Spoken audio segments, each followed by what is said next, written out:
Okay, in this video we're going to cover finding the local extrema of a function, so local minima and local maxima, using the second derivative test to help classify these points as maxima or minima instead of the first derivative test. So here I have an example of a function, 2x squared plus 18 over x. So we're going to step through this process using this function. Now before taking any derivatives, because we need the first derivative and second derivative, I'm going to rewrite this function in a form that makes it easier to differentiate. So I'm going to split this up into two fractions, 2x squared over x plus 18 over x. And then the first fraction will simplify. It's just going to be 2x plus 18 over x. So this is the function in this form that we're going to work with. So over here, we'll put its derivative. So the derivative of 2x plus 18 over x will be the derivative of just 2x, which is 2, plus, now I'm going to rewrite this function again. This could be rewritten as 2x plus 18 times x to the minus 1 power, because 1 over x is the same as x to the minus 1. Written in this form is actually best, because then we can use a power rule directly. So I get, for a second term, I have 18 times the derivative of x to the minus 1, which is minus x to the minus 2. So then I can rewrite this as 2 minus 18 over x squared. So this is the first derivative. Okay, now what I need to do is find the points at which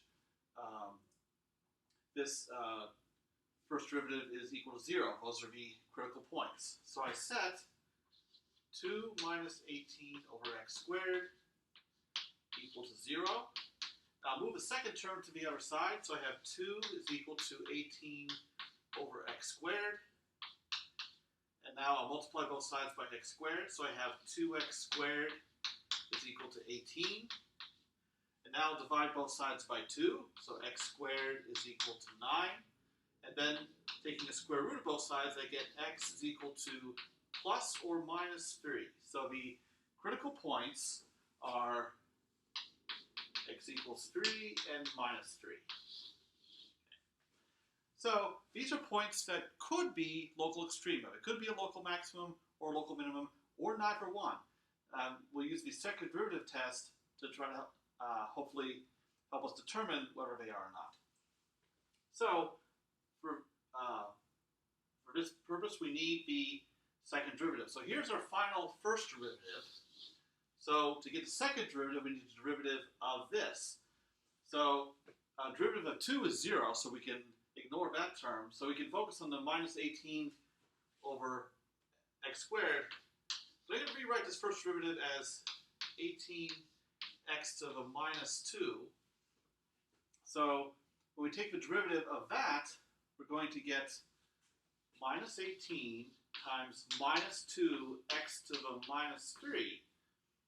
And then we simplify that, so minus 18 times minus 2 is plus 36 x to the minus 3, which can also be written as 36 over x cubed. Okay. All right, so now what we can do is substitute these two critical points, plus and minus 3, into the second derivative and see if we get a positive or negative result. So f double prime of, we'll go from left to right, so minus 3, so that's equal to 36 over minus 3 cubed. Now, we actually don't have to evaluate this all the way to a number. We only need to determine whether it's positive or negative. Well, negative number cubed is going to be negative. So, in fact, for record, it's going to be 36 over minus 27, or minus 4/3. But the point is, it's negative. And then at the other critical point, positive 3, we get 36 over 3 cubed, so 36 over 27. The point is, it's positive. So what does this mean? What can we infer about local maximum minimum from the values of the second derivative at the critical points? when the second derivative is positive, like it is for the case of x equals 3, that is a local minimum. When the second derivative at the critical point is negative, that is a local maximum. So in this case, we're able to conclusively determine that these points are local extrema. So we have local minimum at, well, actually, I'm going to write the final answer over here. So local minimum at x equals 3, and then we need to get the y value to specify the final answer, for instance, in the problems in Hawks. And that means substituting x equals 3 into the function. So I have 2 times 3 is 6, plus 18 over 3 is also 6. 6 plus 6, 12. So x equals 3 and y equals 12 is a local minimum. And then the other critical point,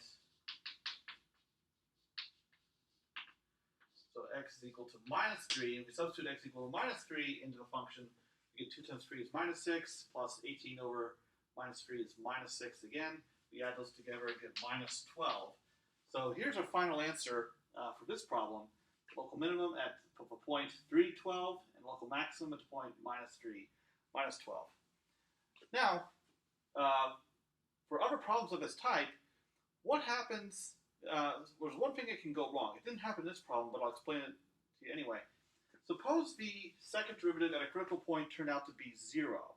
In that case, we cannot conclusively state from a second derivative whether a point is a local maximum or local minimum or neither. So here's what you can do.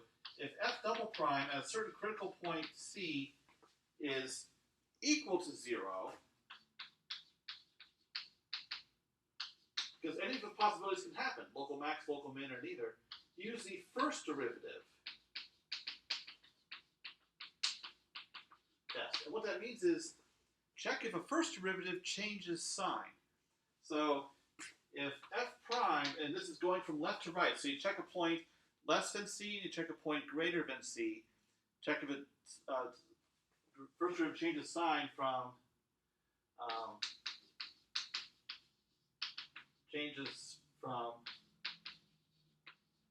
minus to plus. So to the left, so for x less than c, it's negative, and for x greater than c, it's positive. So what happens in that case is, I'll draw it for you.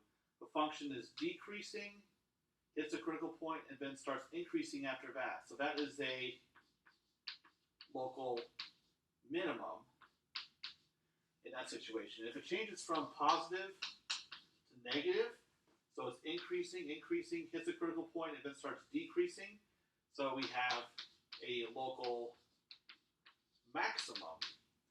And if there's no sign change at all, so if the first derivative is positive, positive, positive, and then you hit the critical number, it's equal to 0, and then it goes positive again, that's a situation, I'll just draw it here. So increasing, equal to 0, first derivative equal to 0, and then increasing again. So that's neither a max nor a min. Or if it's decreasing, so the second derivative is negative, equal to 0, and then negative again. So either of these situations, it's not a max or a min. What we do have, I should have mentioned, is called an inflection point, which happens anytime the second derivative changes sign. So for purpose of finding local maximum and local min, in summary, what you do is take a first derivative, set it equal to 0 to get the critical points, then get the second derivative, substitute the critical points into the second derivative. If its result is negative, it's a local max. If it's positive, it's a local min. If the second derivative is equal to 0, you have to fall back on the first derivative test.